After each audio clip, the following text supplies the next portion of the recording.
Olá pessoal, sou Alexander Ribeiro, professor de Soroban do projeto Contando com os Dedos de Imperatriz Maranhão. Nós vamos falar hoje um pouco sobre a postura correta para o uso do Soroban. Então, como já foi adiantado no vídeo anterior, o Soroban ele não fica em pé como estava sendo mostrado no outro vídeo para ficar visualmente melhor, né, a apresentação do Soroban. Ele fica com a placa de fundo voltado para a mesa. Então ele fica nessa posição horizontal, em frente ao corpo do operador.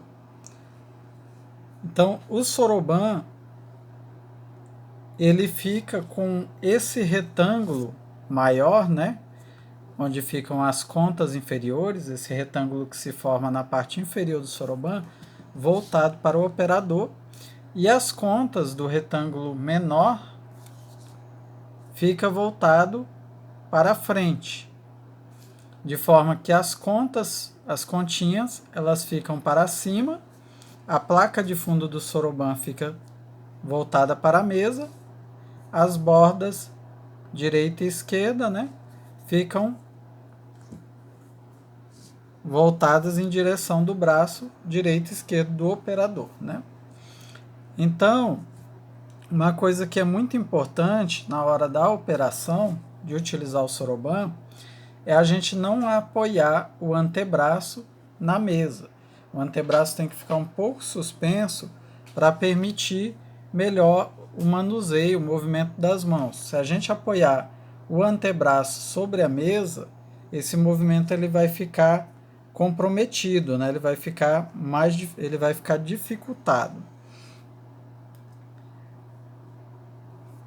É muito importante na hora do manuseio das contas que a gente utilize sempre dos dedos em forma de pinça, utilizando o polegar e o indicador, de forma que o polegar ele vai servir para a gente aproximar as continhas da régua de numeração, as continhas de baixo do retângulo maior, né, da régua de numeração, ou afastar as continhas do retângulo menor da régua de numeração, né? Então ele sempre vai, basicamente o polegar ele vai levar essas continhas para frente, né? E o indicador ele vai trazer essas continhas para trás, né? Para mais próximo do corpo do operador, aproximando as continhas de cima da régua de numeração ou afastando as continhas de baixo da régua de numeração. O polegar ele faz, como já foi dito, o movimento inverso, né?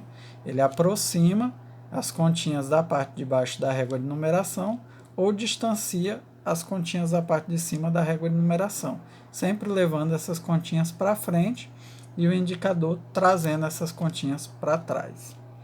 O indicador ele também é utilizado para que se faça a leitura das continhas, a leitura tátil das continhas, bem como a localização também, né, das ordens no Soroban através da régua de numeração, que tem aqueles pontinhos, como foi falado no vídeo anterior, e o separador de classes, né? A mão direita, basicamente, para a gente fazer uma divisão no Soroban, esse movimento em pinça que foi falado, né, com o indicador e o polegar, ele é feito com as duas mãos, tanto com a mão direita quanto a mão esquerda. E no momento que você estiver utilizando do polegar, o indicador ele vai estar lá na parte de cima, na borda superior, né, na borda de cima, segurando o Soroban para permitir melhor esse movimento sem que o Soroban se movimente. E quando o indicador for trazer essas continhas para baixo, o polegar vai apoiar na borda inferior do Soroban, né, na borda de baixo, para que o Soroban também não se mexa. Se eu estou utilizando da mão direita para fazer o movimento das contas, a mão esquerda pode utilizar do indicador e do polegar também nas bordas para fixar melhor o Soroban, para que ele não se mexa na hora da utilização. Então, para a gente fazer uma divisão no Soroban melhor para a utilização, fica basicamente assim. Para o registro, a mão direita vai ser responsável por efetuar os registros da primeira até a quarta classe. E a mão esquerda, ela vai ficar responsável por efetuar os registros da quinta até a sétima classe. No momento da leitura, já vai ser pode ser um pouco diferente, né? Às vezes a mão esquerda ela vai ter necessidade de estar fazendo a leitura, talvez na terceira classe, né? Por exemplo. Mas sempre de forma que a mão direita vai fazer a leitura daqueles dados que tiverem mais à direita do soroban e a mão esquerda daqueles dados que tiverem, daquelas continhas que tiverem mais à esquerda, né? Sempre fazendo essa divisão. Para o registro, se segue aquela outra orientação. E basicamente, o manuseio do soroban é esse. Ele é bem simples, não tem dificuldade para a gente manusear ele, uma vez que ele é totalmente em relevo, né? As continhas eles ficam bem fáceis da gente diferenciar pelo tato uma da outra, bem como as orientações táteis que estão transcritas na régua, né?